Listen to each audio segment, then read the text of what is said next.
Telugu digital media network లో political కేటగిరీలో number 1 కేవలం 72 గంటల్లో 1,50,00,000 వ్యూస్ పైగా పాపులర్ టీవీ నెట్వర్క్. తెలంగాణలో మన యుద్ధం అయిపోయింది.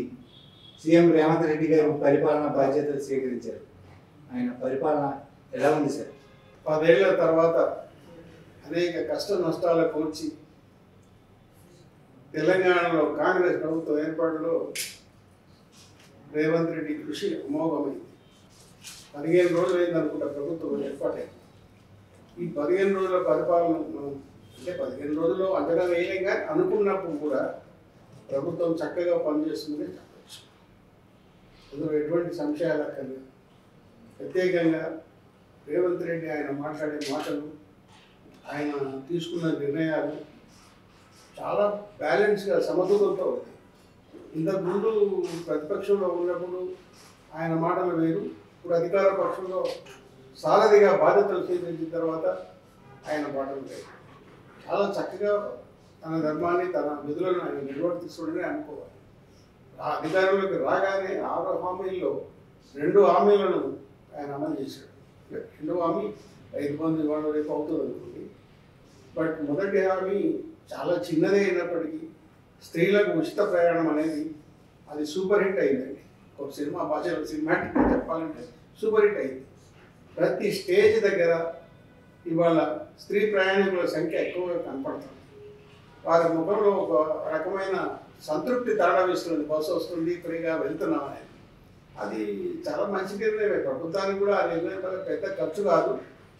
ఆర్టీసీ దెబ్బతినకుండా ఇతరత్ర వనరులు సమకూర్చుకోవాలి. రైతు బంధు విషయంలో కూడా ప్రభుత్వం చాలా తీవ్రంగా తర్జన పడుతుంది. ఎందుకంటే గత ప్రభుత్వ హయాంలో 100 ఎకరాలు ఉన్న వాళ్ళకి కూడా రైతు బంధు వచ్చింది. భూములు రైతు బంధు డబ్బులు తీసుకొని హైదరాబాద్లో సుఖంగా కాలక్షేపం గడిపే వాళ్ళు కూడా చాలా ఎక్కువ మంది ఉన్నారు. అటువంటి వాళ్ళకి ఇబ్బందని అప్పుడు సూచనలు వచ్చాయి, ఇప్పుడు కూడా అవే వస్తున్నాయి. అందుకని మీడియంగా ప్రభుత్వం నిర్ణయం తీసుకోవాలి. ఒక 10 ఎకరాల్లో ఆ పైన ఎంతో ఒక లిమిట్ పెట్టుకొని ప్రభుత్వం నిర్ణయం తీసుకుని రైతు బంధు ఇస్తే గొప్ప మేలు జరుగుతుంది. ఈ రకంగా ఆయన పర్ఫార్మెన్స్ మాత్రం చాలా బాగా జరుగుతున్నది.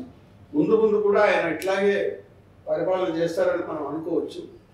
ఆయనకు కేసీఆర్ పరిపాలన చూసిన తర్వాత ఎట్లా పరిపాలించకూడదు, ఎట్లా పరిపాలించాలో బాగా తెలిసినట్టు కనపడుతున్నారు. ఈ సూత్రాన్ని వంట పట్టించుకుంటే ఆయన ముందు ముందు పరిపాలన కూడా దిగ్విజయంగా సాగుతుంది. సార్, ఇప్పుడు తెలంగాణలో 2వ సీఎంగా రేవంత్ రెడ్డి గారు పరిపాలన సాగిస్తున్నారు. ఇటీవల ఆయన హామీలు కూడా నెరవేరుస్తున్నారు. రైతు బంధు విషయంలో మీరు ఇప్పుడు చెప్పినట్టుగానే 15 ఎకరాలకు పరిమితం చేద్దామనే ఆలోచనలో ఉన్నారు.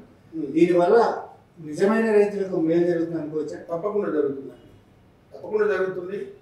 100 ఎకరాలకు తీసుకోవడం వాళ్ళకి ఇవ్వడం అనవసరం అండి. అది ఇంతకుముందు కూడా చెప్పారు. తర్వాత ఇక్కడ ఒక ఇంపార్టెంట్ విషయం ఉంది. గత ప్రభుత్వం కౌలుదారులను విస్మరించింది. భూములు పెట్టుకొని ఎక్కడో పట్టణాల్లో కాలక్షేపం చేస్తూ పేద రైతులకు కౌలుకి ఇచ్చేవాళ్ళు. వాళ్ళు పండించిన పంటలు ఏదో చెరిసగమో ఎంతో లెక్క మీద పంచుకునేవాళ్ళు. కేసీఆర్ ప్రభుత్వం మాత్రం నిర్దాక్షిణ్యంగా కౌలు రైతులకు ఇవ్వమని తెగేసి చెప్పింది. ఏం కావాలి? మన చట్టంలో కౌలుదారులకు ప్రత్యేక రక్షణ ఉన్నాయి, అవన్నీ ఎత్తిపారేసింది. అది చారిత్రక అవసరం. కౌలుదారులకు ఇవ్వకపోవడం న్యాయం కాదు. ఈ ప్రభుత్వం కౌలుదారులకు ఇవ్వాలని ఆలోచించడం కూడా చాలా మంచి మెచ్చుకోదగ్గ చర్య.